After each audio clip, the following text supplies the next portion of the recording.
The worst of the selling pressure is behind us, says Fundstrat's Tom Lee as he expresses his optimistic view on the markets on CNBC.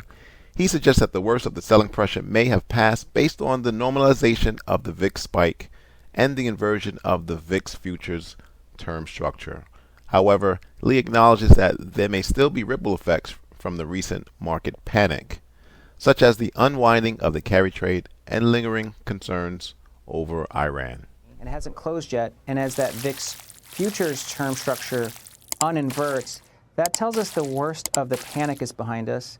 I don't think it means we won't have ripple effects, because we know there's some trapped bulls, and there's still some nervousness around Iran and how much of this yen carry trade has to unwind. But I think the worst of the selling pressure is behind us. How do we know that we had just a growth scare and not something more dramatic to come, Tom? Never mind the unwind of the carry trade, and no one really knows whether that's over either. But when you think about those two events, what does it make you think about where we could go moving forward? Well, I think investors, when it comes to the growth scare side, have something they can check every week, which is weekly jobless claims, because that's what was a positive surprise on Thursday, and a lot of it came from Texas. Texas had a big drop in weekly claims week over week. The fact that markets reacted so positively Thursday to that jobless claims number puts me in the camp that that's one of the big drivers, because we had a better than expected claims number and then the market popped. I think the growth scare is what's on investors' minds, and next Thursday they'll get another weekly claims number, and if that's also equally improving or stable, I think it's going to give people a lot more conviction. What about the unwind of the carry trade? I mean, there's no real tell as to whether that's run its course, and that seems to be, the obvious catalyst at the beginning of the week for positioning being well off sides, and it just needed to correct itself. Has it finished? Scott, that's a great question. Nobody knows how big that carry trade could be. I think there is a large insurance industry participation in that, and I did speak to some insurance executives this past week. As their view is, there's a lot of financial institutions that actually implemented this trade, but if it unwinds in an orderly way, it's not disruptive. It's just that if you have weeks or days like Monday or last week, the end of last week, that's very disorderly, and that gets very expensive, because these insurance companies have to take off these hedges, and then they suddenly have unhedged carry trades.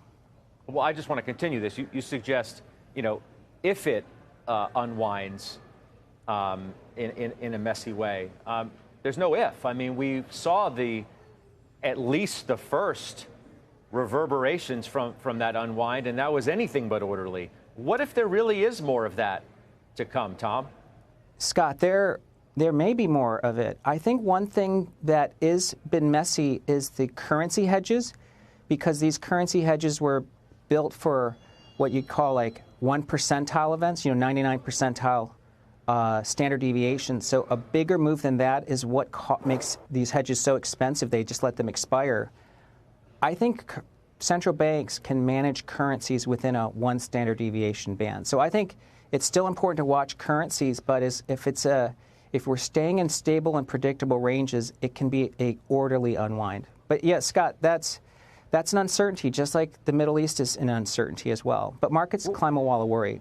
Yeah. What do you make of how this week began? Not with necessarily the market upset, but the commentary around it, whether it was Jeremy Siegel of the Wharton School suggesting the Fed needs to come out and do a 75 basis point cut in an emergency way. Of course, he walked that back with our own Jeff Cox yesterday evening. Ron and Sana at the beginning of the week suggesting the Fed needs to come out and say something that essentially we've got your back from a liquidity standpoint. Do they need to do something before September's meeting?